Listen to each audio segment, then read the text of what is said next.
Now, let's just hop right into this video and start off first with the 1925 Buffalo nickel, sometimes also referred to as the Indian head nickel. Now, this coin here has a clipped planchet, so we see that there in the image displayed. Now, it doesn't have a mint state grade, but it is graded at an AU55, so not too bad. It's not worn down like a lot of the Buffalo nickels out there.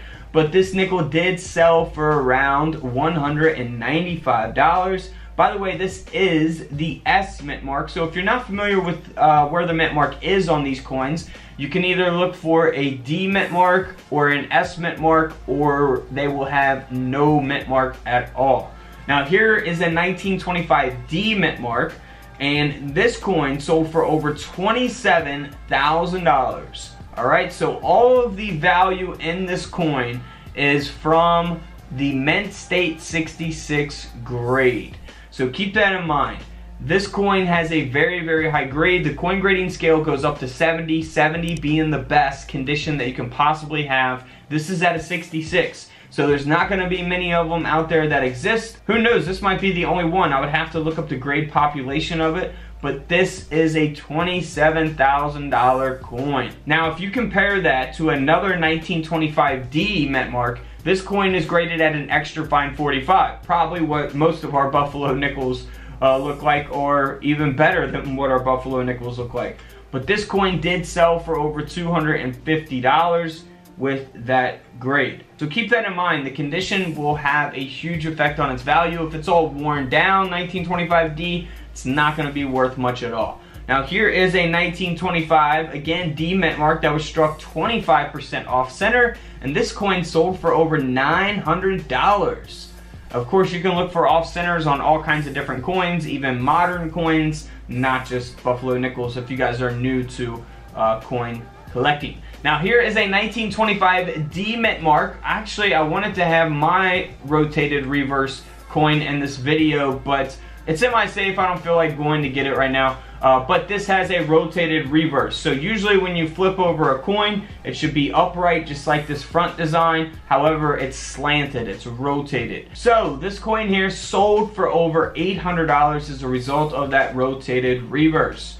Now here is a 1925 no mint mark. Now again, this is the same case. It's very valuable because it's got that mint state 67 grade. This coin sold for over $14,000 because of the high grade. So keep that in mind, the condition, huge effect. Now if we compare that here to a 1925 no mint mark graded at an AU58, this coin sold for a little over $250 as well. So we go from $14,000 to $250, you know, big difference based on the condition of the coin, even though they're the same date and same mint mark.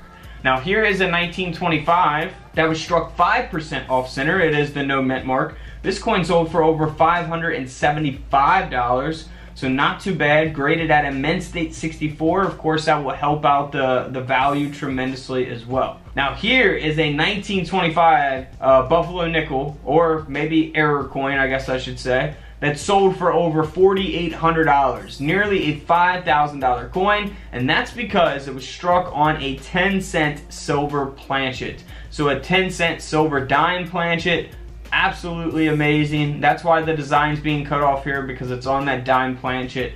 Almost $5,000. Now we had a Buffalo nickel struck on a dime planchet. Now we have a Buffalo nickel here, in this case, being struck on a 1-cent planchet, and that's why it's got that brown color to it, because it was struck on a wheat cent planchet, a 1-cent planchet. Now it weighs 3.05 grams, and this coin here sold for over $2,700.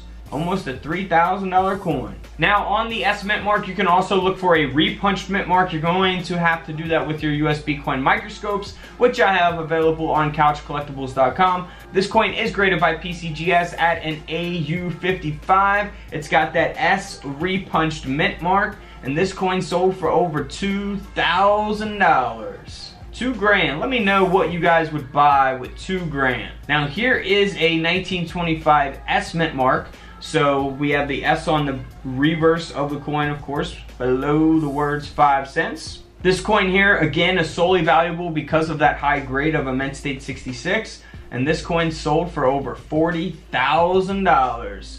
Absolutely amazing. Now, if we compare that $40,000 coin to this 1925S graded at an extra fine 45, this coin sold for over $385. The first thing you want to look for is doubling on the front of the coin. So a DDO, a double die obverse. So you want to look for doubling that is seen on the Indian's eyes and nose, as well as on the date 1930 itself. So here is some examples of that on the eye and the nose. And then we also see that on the feathers as well. And then on the 1930S mint mark, we actually see that there on the word Liberty. Very, very visible doubling here on this lettering. So always be on the lookout for that. Here is the doubling on the 1930S date, 1930. So always be on the lookout for that. So here is an example of that double die obverse. You got doubling on the front of the coin.